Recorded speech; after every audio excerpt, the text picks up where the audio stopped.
बेटा जी, data migration के बारे में हम पढ़ रहे थे लास्ट क्लास में।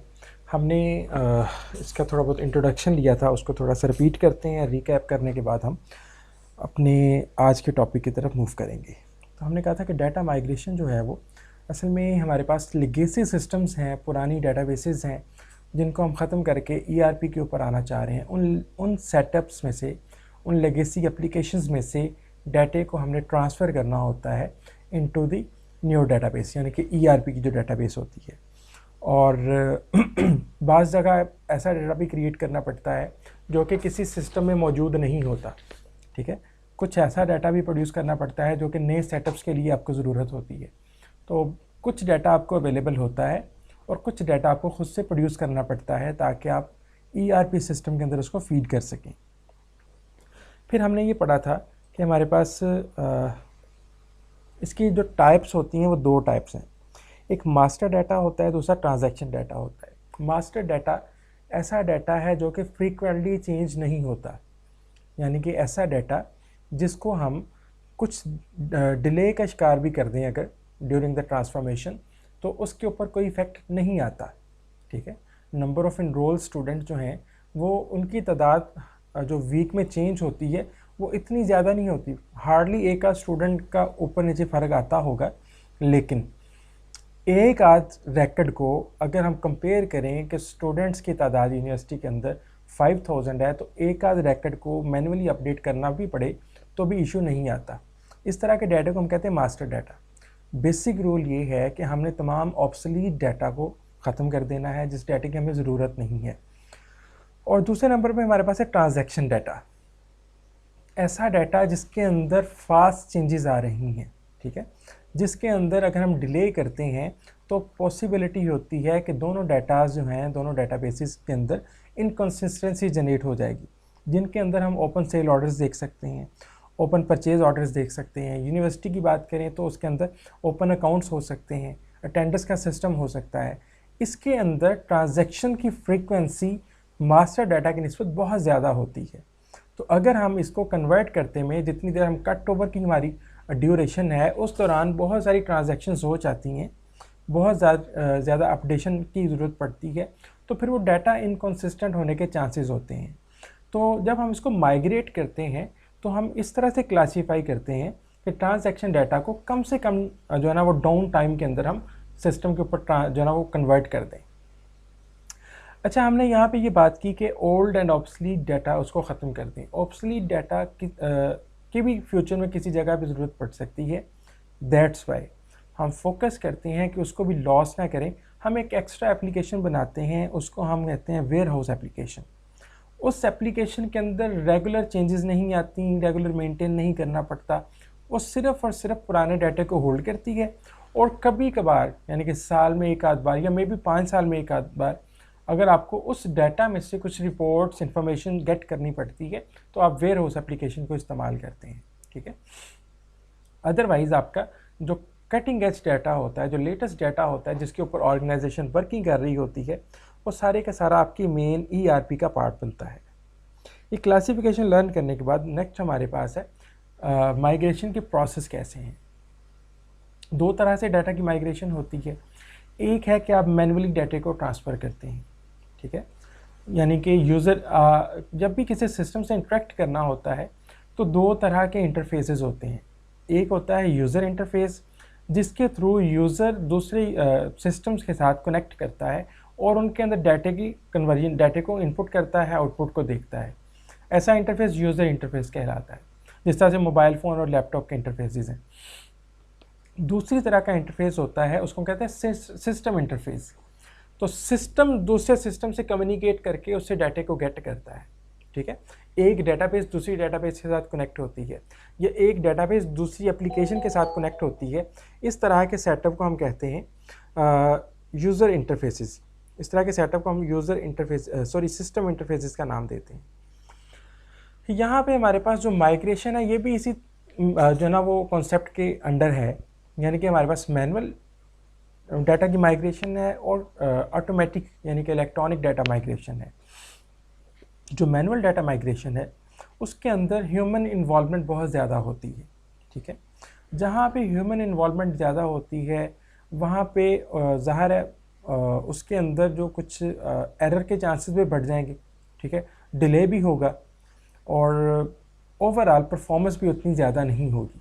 लेकिन ये स्मॉलर एप्लीकेशन के लिए हम रिकमेंड करते हैं कि आप मैनुअल माइग्रेशन कर लें। बड़ी एप्लीकेशंस के लिए अगर आप मैनुअल माइग्रेशन करने लगेंगे तो कट ओवर का टाइम जो है वो महीनों के ऊपर जो है ना वो मुहित होगा। फिर दैट्स वाई हम सपोज करते हैं कि छोटी एप्लीकेशंस के लिए स्मॉल लेवल और जो ऑर्गेनाइजेशंस हैं उनकी डाटा माइग्रेशन में भी हम इस मेथड से कर सकते हो। एक्चुअली हमने ये सारी चीज़ें खुद से परफॉर्म करनी होती हैं। आपके पास जो सोर्सेज होते हैं वो दो तरह के होते हैं। एक होते हैं सोर्सेज जहाँ पे कंप्यूटराइज्ड डाटा होता है, लेगेसी एप्लीकेशन के अंदर होता है, और दूसरे सोर्सेज जो होते हैं वो उनके अंदर डाटा आपके रजिस्टर्स के ऊपर होता है, फाइल्स के अंदर होता है, यानी कि हार्ड फॉर्म में होता है, सॉफ्ट फॉर्म में डाटा नहीं होता। हम उसमें से डाटा एक्सट्रैक्ट करते हैं। एक्सट्रैक्शन से मुराद ये है कि उसके ऊपर वैलिडेशन रूल्स लगाए जाते हैं। जिस डाटे की ज़रूरत है उसमें से वो सिर्फ उतनी एक्सट्रैक्शन ली जाती है। एक्सट्रैक्शन लेने के बाद उसकी एक सोर्स फाइल क्रिएट की जाती है। एक्सट्रैक्शन गेट करने के बाद एक सोर्स फाइल बनाई जाती है ताकि उस फाइल को एज इट ट्रांसफ़र कर दिया जाए कंप्यूटर के अंदर, यानी कि नई डेटाबेस के अंदर। उसके बाद हम क्या करते हैं, उसको अप्रूव सोर्स डाटा, उसका अप्रूवल लेते हैं, हायर अथॉरिटी से उसको अप्रूव करवाते हैं। मैनिपुलेट सोर्स डाटा, मैनिपुलेट से मुराद है उसके ऊपर उसके अंदर हमारे पास कुछ इश्यूज आते हैं। जिस तरह से कुछ डाटा ऑब्सोलीट होता है, कुछ डाटा जो है हम कहते हैं डुप्लीकेट हो रहा होता है, कुछ डाटा इनकॉन्सिस्टेंट होता है, कुछ उस फॉर्मेट के अंदर नहीं होता जिस फॉर्मेट के अंदर ERP के अंदर उसने जाना है। फॉर एग्जांपल CNIC के हमने उसको डैशेस के साथ लिखा हुआ है सोर्स फाइल के अंदर, जबकि जो ERP है वो विदाउट डैशेस एक्सेप्ट करती है। सिमिलरली जो बाज़ डेटाबेसेस के अंदर जो है ना वो लास्ट नेम फर्स्ट पे लिखा जाता है। जिस तरह से आपका पासपोर्ट का सेटअप है, अगर आपका नाम मोहम्मद अली है तो वहाँ पे अली पहले आएगा और मोहम्मद बाद में आएगा। वो उस स्पेसिफिक डेटाबेस का फॉर्मेट है, हम उसको मैनिपुलेट करते हैं, ठीक है, उसके मुताबिक उसकी कन्वर्जन करते हैं, उसके ऊपर प्रोसेसिंग करते हैं। प्रोसेसिंग करने के बाद हम उसकी एक लोड फाइल प्रिपेयर करते हैं सॉफ्ट फॉर्म में, ताकि उस लोड फाइल को हम अपनी डेटाबेस के अंदर लोड कर सकें। अब लोडिंग के लिए, डाटे को अपलोड करने के लिए भी उसके टेम्पलेट्स बनते हैं। ज़ाहिर है हम टेम्पलेट्स को अपलोड करने के लिए अगेन एक टूल का सहारा लेते हैं, ठीक है। कुछ बने बनाए टूल्स अवेलेबल होते हैं जो कि आपको ERP वेंडर देता है, कुछ आपको कंस्ट्रक्ट करने पड़ते हैं, यानी कि कुछ यूज़र इंटरफेसेस बनाने पड़ते हैं for just time of data migration. Data migrate होने के बाद उन टूल्स की, उन इंटरफेसेस की ज़रूरत नहीं रहती। उन टूल्स को इस्तेमाल करते हुए या कुछ यूज़र इंटरफेसेस यानी कि मैनुअल भी और ऑटोमेटेड भी, दोनों तरह के टूल्स को इस्तेमाल करते हुए वो जो हमने सोर्स फाइल क्रिएट की है उसको सिस्टम के अंदर अपलोड किया जाता है। हम ये देखते हैं कि इसके अंदर ह्यूमन इन्वॉल्वमेंट बहुत ज़्यादा होती है। तो मैनुअल जो माइग्रेशन है हम कहते हैं कि ये स्मॉल टर्म ऑर्गेनाइजेशन के लिए फिजिबल है, जहाँ पे set of people check the source system and punch the data, उसको डाटे को पंच करते हैं मैनुअली। तो ये टाइम कंज्यूमिंग है, कॉस्टली है और चांसेस ऑफ एरर बहुत ज़्यादा होते हैं इसके अंदर। प्रोसेस क्या है, दो तरह का डाटा होता है, एक हमारे पास सॉफ्ट फॉर्म होती है, एक हार्ड फॉर्म होती है। उससे हम डाटा एक्सट्रैक्ट करते हैं जिसको हमने अपलोड करना है, ठीक है। लेगेसी डाउनलोड से, लेगेसी प्रोग्राम से मैनुअली एक सोर्स फाइल क्रिएट करते हैं, उसका अप्रूवल लेते हैं ताकि हम उस डाटे को ट्रांसफ़र कर सकें।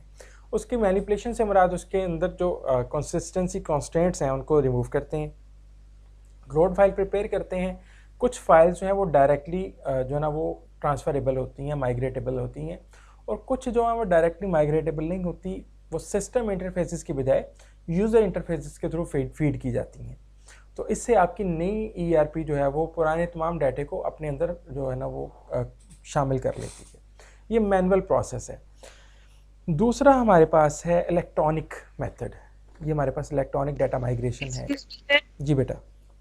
सर इसके अंदर ना ये जो एक्सट्रैक्ट डाटा वाला है, लेगेसी डाउनलोड और लेगेसी प्रोग्राम, ये एक दफ़ा ना एक्सप्लेन करते हैं ज़रा। एक्सट्रैक्ट से मुराद क्या होता है बेटा, अखज़ करना, ठीक है।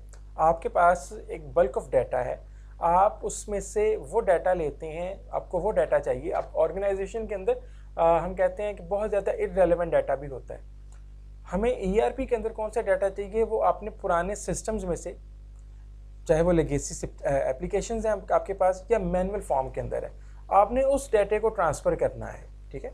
फॉर एग्ज़ाम्पल एम्प्लॉइज़ हैं, यहाँ पे एम्प्लॉइज़ की हम कहते हैं 3 से 4 साल की जो है ना वो अटेंडेंस का रिकॉर्ड पड़ा हुआ है, जबकि अटेंडेंस के रिकॉर्ड के मुताबिक हमने उनको सैलरी पे कर दी हुई है। तो हम सिर्फ पिछले 1 साल का डाटा रखें जो है ना उसको अपलोड करेंगे, पीछे वाला डाटा अपलोड नहीं करेंगे। या हो सकता है कि हमारे नए सिस्टम के अंदर जो है ना वो अटेंडेंस का मैकेनिज्म और हो, वहाँ पे जस्ट जो है ना वो प्रेजेंट और एब्सेंट का मैकेनिज्म हो, जबकि ईआरपी के अंदर उसका इन चेक इन का टाइम हो, चेकआउट का टाइम हो। तो हमने उस लेगेसी डाटा में से वो डाटा एक्सट्रैक्ट करना है जिसकी हमें ज़रूरत है, ठीक है। हम उसकी एक सोर्स फाइल क्रिएट करते हैं, देन उसका अप्रूवल लेते हैं एंड सो ऑन, अगला प्रोसेस। क्लियर है बेटा, या और एक्सप्लेन कर दूँ इसको? नहीं सर, क्लियर है, थैंक यू। ओके जी।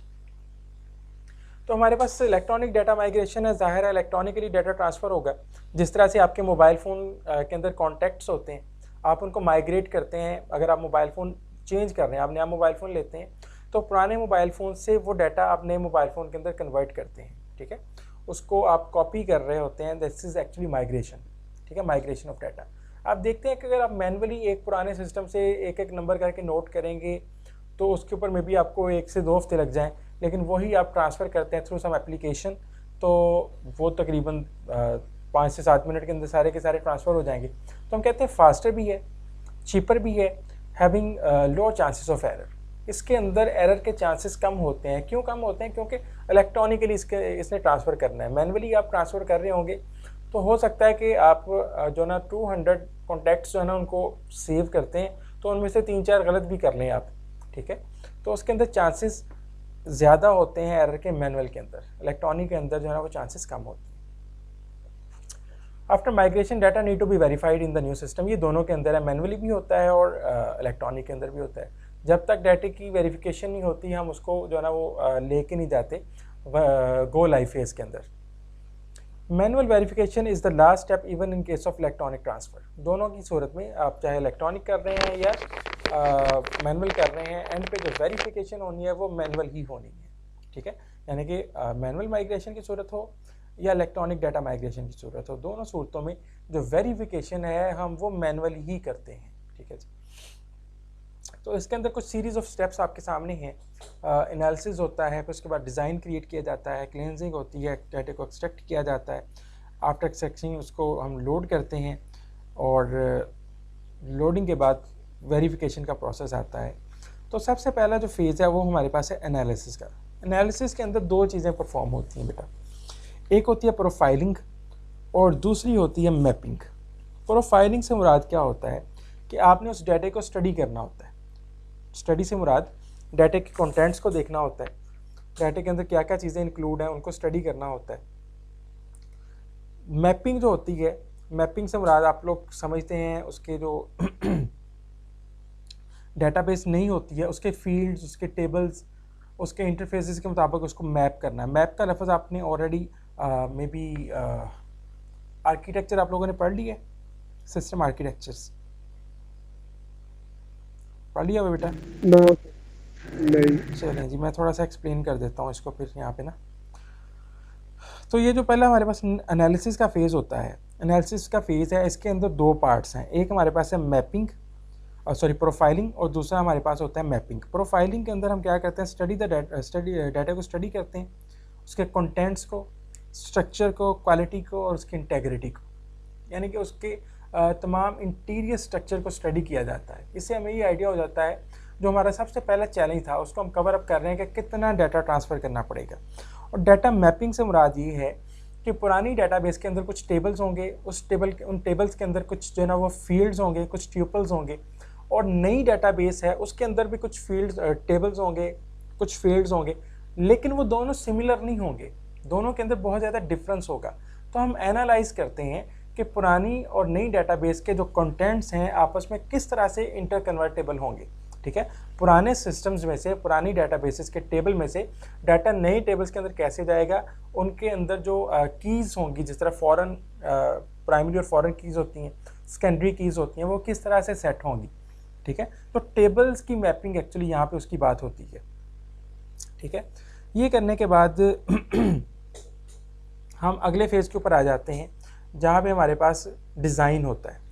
तो डिज़ाइन जो है आप देखें यहाँ पे, डिज़ाइन का एक्चुअली मतलब ये होता है कि आपके न्यू सिस्टम और ओल्ड सिस्टम के अंदर जो इंटरकनेक्शन होगा वो किस तरह से क्रिएट होगा। ठीक है। न्यू सिस्टम से ओल्ड सिस्टम का स्ट्रक्चर किस तरह से मैच होगा, और यहाँ पे आमतौर पे वो जो डेटाबेस जिसकी हमने बात की है उसके फील्ड्स के हवाले से बात होती है। फॉर एग्ज़ाम्पल यहाँ पे यूनिवर्सिटी की एक एग्ज़ाम्पल मैं देता हूँ आपको। यूनिवर्सिटी के अंदर ना एक पुराना सिस्टम था, ठीक है। उसमें ये जो इंट्रोडक्शन टू कंप्यूटिंग का आप कोर्स पढ़ते हैं, ये टेक्सटाइल वाले भी पढ़ते हैं, ये मैनेजमेंट साइंसेज के स्टूडेंट भी पढ़ते हैं, ये फैशन डिज़ाइन के स्टूडेंट भी पढ़ते हैं, लेकिन आप लोगों को उसमें प्रोग्रामिंग के कॉन्सेप्ट्स पढ़ाए जाते हैं, मे बी पाइथन के कुछ कॉन्सेप्ट्स, कुछ आपको वेब के कॉन्सेप्ट्स पढ़ाए जाते हैं, जबकि उनको सिर्फ और सिर्फ वर्ड एक्सेल तक पढ़ाया जाता है, क्योंकि उनको पाइथन की और उनको वेब वगैरह पढ़ने की ज़रूरत नहीं होती। जब सिस्टम के अंदर हम जाते थे ना, सिस्टम के अंदर हम जाते थे तो उनका भी कोड जो होता था ना वो CS1071 था और यहाँ पे भी 1071 था। अब दोनों कोर्सेज क्योंकि सेम है और दोनों का कोड भी सेम है, अब ये जो नई डेटाबेस क्रिएट की गई है इसको एक्सेप्ट नहीं करती, क्योंकि यहाँ पे कोडिंग का मैकेनिज्म और है, ठीक है। वहाँ पे अब क्योंकि ये इलेक्ट्रॉनिक पेपर जनरेशन होती है, आपका क्वेश्चन पेपर है वो सिस्टम से जनरेट किया जाता है, सिस्टम को क्वेश्चन फीड किए जाते हैं, तो क्वेश्चन पेपर जो है सिस्टम से प्रिंट आउट किया जाता है। अब दोनों का क्योंकि सिमिलर कोड है तो आपकी डेटाबेस ये कहती है कि अब दोनों का पेपर भी सिमिलर होगा। तो हम कहते हैं ट्रांजैक्शन कोड्स जो हैं या हमारे पास जो मटेरियल कोड्स हैं वो डिफ़र करते हैं पुरानी डेटाबेस के अंदर और नई डेटाबेस के अंदर। अब यहाँ पे नया मैकेनिज्म है, वही कोड में भी हम कहते हैं वहाँ पे आपने कोई कोड दिया है वो 3 डिजिट कोड है, यहाँ पे नई डेटाबेस के अंदर आपको वही कोड 5 डिजिट देना पड़ता है। तो ये हमारे पास डिज़ाइन जो है ना यहाँ पे डिसाइड होता है कि पुरानी डेटाबेस को नई डेटाबेस में कन्वर्ट करने के लिए आपको डिज़ाइन की ट्रांसफॉर्मेशन कहाँ पे करनी पड़ती है, ठीक है। तो ये हमारे पास दूसरा फेज़ है जो कि हम पुराने सोर्स सिस्टम से ख़त्म करके अब हम नए सिस्टम के ऊपर आने लगे हैं, ठीक है। तो क्लींजिंग होती है बेटा जी। क्लींजिंग से क्या मुराद है? डाटा को क्लीन करना होता है। क्लीन करने से मुराद ये है कि ऑब्सलीट डाटा को ख़त्म करना है। ऑब्सलीट से मुराद ऐसा डाटा जो कि बहुत ज़्यादा पुराना हो चुका हुआ है, ठीक है। डुप्लीकेट एंट्रीज़ होंगी जो कि आप सिस्टम के अंदर नहीं लेके आना चाहते। डुप्लीकेट एंट्रीज़ होंगी, ज़ाहिर है डाटा इनकॉन्सिस्टेंट हो जाएगा। मिस स्पेलिंग्स, कुछ एरर्स इस तरह के जनरेट हो रहे होंगे during the extraction of data, during the cleaning of data, ये आपने उसको क्लीन करना है। तो जब भी आप अपनी डेटाबेस को, अपने सिस्टम को क्लीन करना चाहते हैं, आप उसका रूल डिफाइन करते हैं, उसके रूल्स लिखते हैं। जिस तरह से डेटाबेस के अंदर ना वैलिडेशन रूल्स होते हैं, तो वैलिडेशन रूल यहाँ पे बनता है। अगर डेटाबेस क्लीन करते वक्त वैलिडेशन रूल नहीं बनेगा, आपका इंपॉर्टेंट डाटा लॉस हो सकता है, ठीक है। रूल किस तरह के होंगे? फॉर एग्जांपल मैं ये कहता हूँ कि जो स्टूडेंट 2010 से पहले पास आउट हो चुके हैं उनका रिकॉर्ड रखने की ज़रूरत नहीं है, ठीक है। मैं कहता हूँ कि जो हमारे पास rules and regulation university create होने से पहले कॉलेज था तब के थे, हम उसका डाटा नहीं रखेंगे ERP के अंदर, वो हम मे बी वेयर हाउस के अंदर डाल देंगे, वेयर हाउस एप्लीकेशन के अंदर, ठीक है। सिमिलरली मैं अगर किसी ऑर्गेनाइजेशन की बात करता हूँ जो कि कोई मटेरियल प्रोड्यूस करती है, मैं कहता हूँ कि ऐसा कस्टमर जो कि पिछले हम कहते हैं 2 साल से इनएक्टिव है, उसका डाटा हम नहीं लेंगे, ठीक है। पिछले 2 साल से ऐसा सप्लायर जो कि अपना बिजनेस चेंज कर चुका हुआ है, उसका डाटा हम नहीं लेंगे, ठीक है। तो ये एक इनपुट आती है रूल्स के थ्रू। दूसरी जो इनपुट आती है यहाँ पे, इसकी ना डेफिनेशन भी अवेलेबल है डिज़ाइन क्लींजिंग की ना, ये देखिए। तो एक तो आप इसके वैलिडेशन रूल्स बनाते हैं, ठीक है, और दूसरी इनपुट आती है आपके सिस्टम को अंडरस्टैंड करने से कि जो सिस्टम जिसके अंदर वर्किंग हो रही है, जो लोग उसके साथ काम कर रहे हैं अरसा दराज से, वो उस सिस्टम की प्रॉब्लम्स को कन्वे कर सकते हैं, उसके इश्यूज़ को हाईलाइट कर सकते हैं, ठीक है। जो उसके अंदर डाटा है जिसकी ज़रूरत नहीं पड़ती, बाज़ जगह पे ऐसा डाटा जिसकी ज़रूरत नहीं होती लेकिन वो इंटरफेस का क्योंकि हिस्सा होता है, वो फीड करना पड़ता है। कुछ ऐसा डाटा हम फीड कर रहे होते हैं जो कि कभी भी किसी रिपोर्ट का हिस्सा नहीं बनता, ठीक है। वो डाटा हमारे लिए यूजलेस है, हम उसको डिस्कार्ड कर सकते हैं। या हम अपनी ERP की रिपोर्ट्स देखते हैं कि हम इसमें से कौन सी रिपोर्ट प्रोड्यूस करना चाह रहे हैं और क्या उसके लिए वो स्पेसिफिक डाटा, स्पेसिफिक फील्ड्स का रिकॉर्ड ज़रूरी है। अगर ज़रूरी है तो हम उसका पार्ट बनाएंगे, अदरवाइज हम उसको क्लीन कर देंगे यहाँ पे। तो हम क्या कहते हैं, क्रिटिकल एलिमेंट्स को आइडेंटिफाई करते हैं, अपने रूल स्टैंडर्ड के मुताबिक अपने वैलिडेशन रूल्स क्रिएट करते हैं। एक ये इनपुट होगी डाटा को क्लीन करने की। दूसरी इनपुट आती है आइडेंटिफाई डाटा इश्यूज़। आप डाटा इश्यूज़ को आइडेंटिफाई करें। वो कहाँ से पता चलेंगे? वो जो सिस्टम को इस्तेमाल करने वाले यूज़र्स हैं जो कि उसको मुख्तलिफ जो ना वो ड्यूरेशन से इस्तेमाल कर रहे हैं, तो उनको पता है कि इसके अंदर कौन सा डाटा यूज़लेस है। उसके मुताबिक हम डाटे की क्वालिटी को असेस करते हैं और उसके मुताबिक करेक्टिव एक्शंस लेते हैं। यहाँ पे करेक्टिव एक्शन लेंगे तो उसके मुताबिक आपका डाटा जो है ना वो इम्प्रूव्ड क्वालिटी के साथ आपके साथ क्लीन डाटा आपके पास पहुँच जाएगा। तो इसके फेजेस को देखते हैं। क्लिनजिंग क्या होती है? क्लिनजिंग से मुराद क्या है? Removing obsolete data, removing duplicate entries, fixing mix spellings etcetera, जिनकी वजह से आपके सिस्टम के अंदर इनकन्सिस्टेंसीज आती हैं, रिपोर्ट्स एक्यूरेट जनरेट नहीं होती या एक्यूरेट डिसीजन मेकिंग नहीं हो रही। ठीक है, फिर हम कहते हैं डाटा वैलिडेशन रूल्स को डिफ़ाइन करते हैं। जिस तरह से अभी हमने बात की कि आज से 10 साल पहले के जो हमारे पास पेपर्स हैं, स्टूडेंट्स ने हार्ड फॉर्म में पेपर दिए हुए हैं, उनकी हमें ज़रूरत नहीं है, हम उसको डिस्कार्ड कर सकते हैं। ठीक है, क्योंकि यूनिवर्सिटी इतना ज़्यादा रिकॉर्ड नहीं रखती। HEC कहती है आप 3 साल का रिकॉर्ड रखें, तो हम कहते हैं जी हम एहतियातन 8 से 10 साल का डाटा रखते हैं, पिछला डाटा डिस्कार्ड कर देते हैं। हम देखते हैं कि मुख्तलिफ जो ना वेंडर्स हैं, जो कि मुख्तलिफ सप्लायर्स हैं जो कि यूनिवर्सिटी को मटीरियल्स प्रोवाइड करते हैं, लेकिन उसमें से कुछ सप्लायर्स हैं जो कि अपना फील्ड चेंज कर चुके हुए हैं। ठीक है, वो पहले जो ना वो कंप्यूटर्स को डील करते थे, अब मे बी वो अदर इलेक्ट्रॉनिक इक्विपमेंट्स को डील करने लग गए हैं जो कि यूनिवर्सिटी की ज़रूरत नहीं है। तो हम उनको अपनी डाटाबेस से रेज कर देंगे क्योंकि हमको उनकी ज़रूरत नहीं है। हम उनको ऐसी डाटाबेस के अंदर होल्ड करते रहें।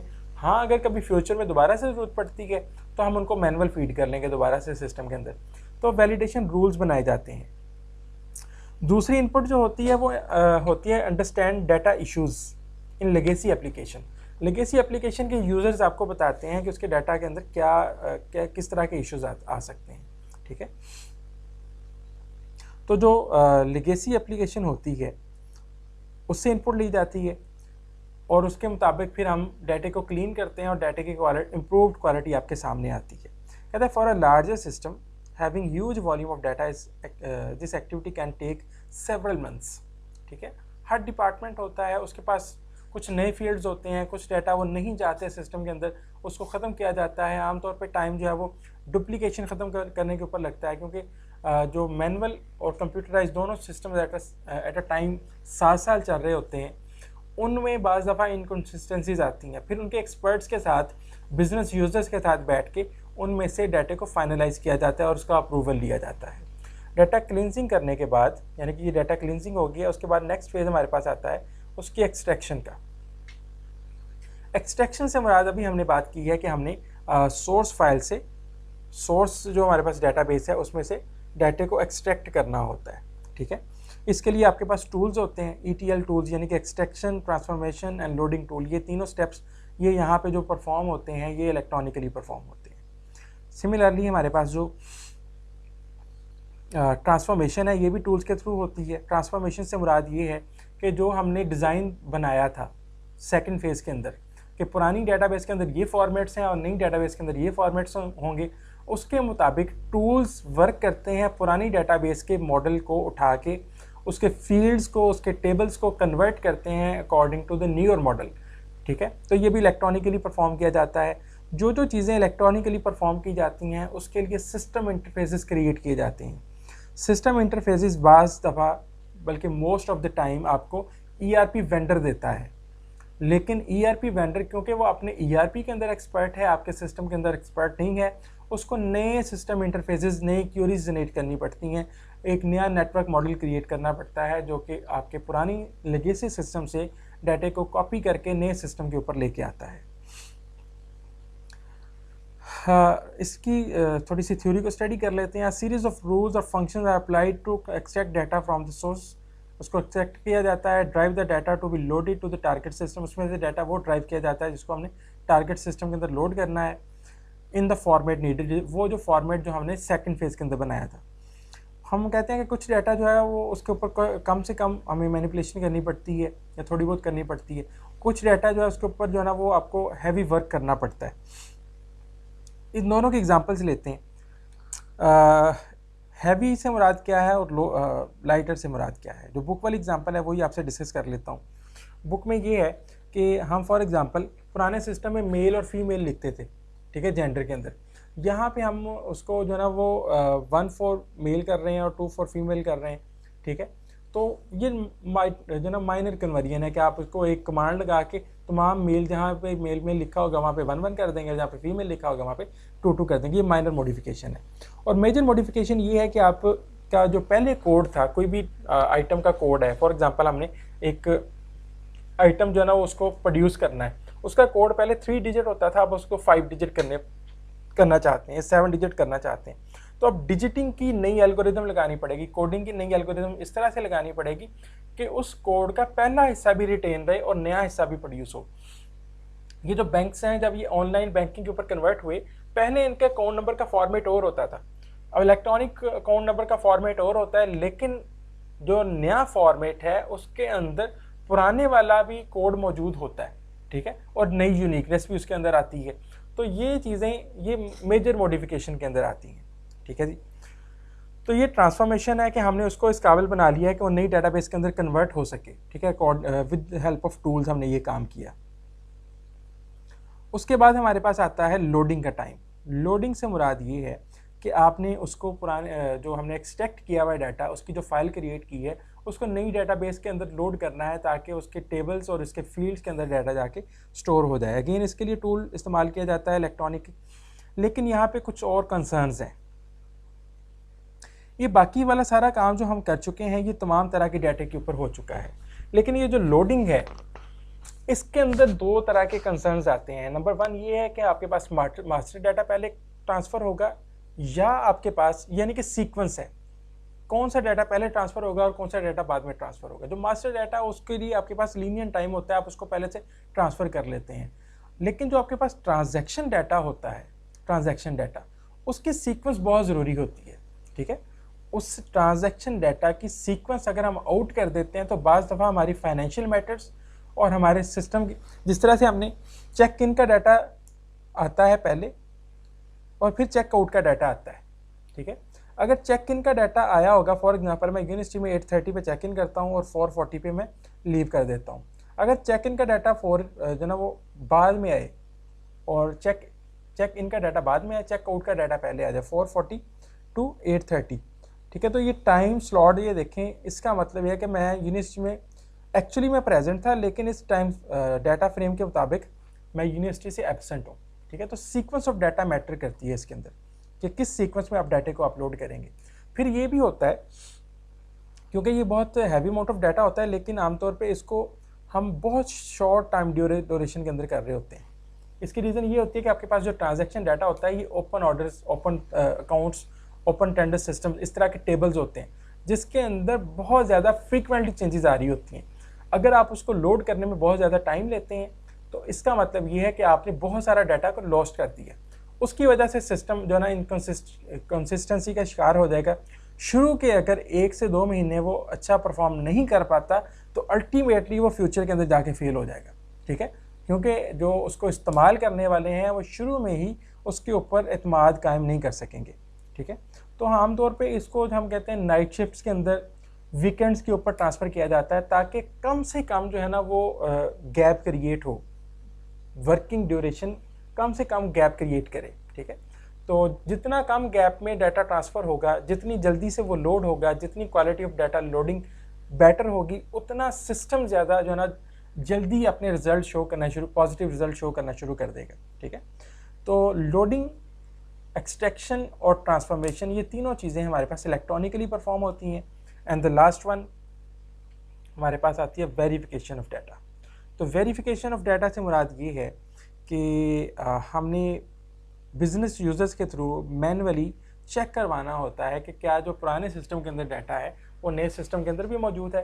फॉर एग्जांपल, इसको चेक करने का मेथड ये है कि मैं किसी स्पेसिफिक एम्प्लॉय का देखूंगा पुराने सिस्टम के अंदर कितनी एक मंथ के अंदर एब्सेंटीज़ हैं और कितनी प्रेजेंट्स हैं, तो नए सिस्टम के अंदर भी चेक करूंगा। अगर वो सिमिलर आंसर दे रहा है इसका मतलब डाटा एक्यूरेटली अपलोड हुआ है, ठीक है। इसी तरह से मल्टीपल ट्रांजैक्शन को दोनों सिस्टम्स के ऊपर रन करके देखा जाता है, मल्टीपल क्यूरीज को रन करके देखा जाता है। अगर तो सिमिलर आंसर आ जाए इसका मतलब है कि डाटा एक्यूरेटली माइग्रेट हो गया हुआ है, अदरवाइज वो एक्यूरेटली माइग्रेट नहीं हुआ। हमें अपने प्रोसेस को रिव्यू करने की ज़रूरत होती है। यहाँ तक बेटा कोई क्वेश्चन है तो आप पूछ सकते हैं। सर ये जो टूल्स यूज करते हैं ये कौन से होते हैं? बहुत सारे टूल्स होते हैं जी। अगर आपके पास यहाँ पे बुक है तो बुक में इनके नेम्स लिखे हुए हैं, वो आपके ईआरपी वेंडर के ऊपर डिपेंड करता है। सिस्टम ये हमारे पास था, डाटा आपको नज़र आ रही है स्क्रीन बेटा? ये सर आ रही है। यहाँ पे मैं आपको दिखा देता हूँ, बहुत सारे टूल्स की लिस्ट है किसी जगह पे, वो टूल्स ये काम परफॉर्म करते हैं।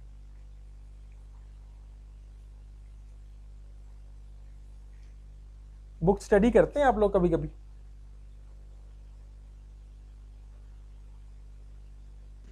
नहीं सर करते नहीं है, लेकिन अब करना शुरू कर देंगे। अब करनी पड़ेगी। यहाँ पे देखेंगे आपको ना बहुत सारी एप्लीकेशन के नेम्स मिल जाएंगे, इसके अंदर हैं। जिस तरह से ये है कुछ नेम्स, ये आपके ईआरपी वेंडर से आपको टूल मिलते हैं, ठीक है। हर एक्टिविटी के अंदर ना उसके टूल्स लिखे हुए हैं, वो उनके वेंडर्स ने खुद से बनाए होते हैं, ठीक है। क्लीनिंग के टूल्स आपको मिल जाएंगे यहाँ पे,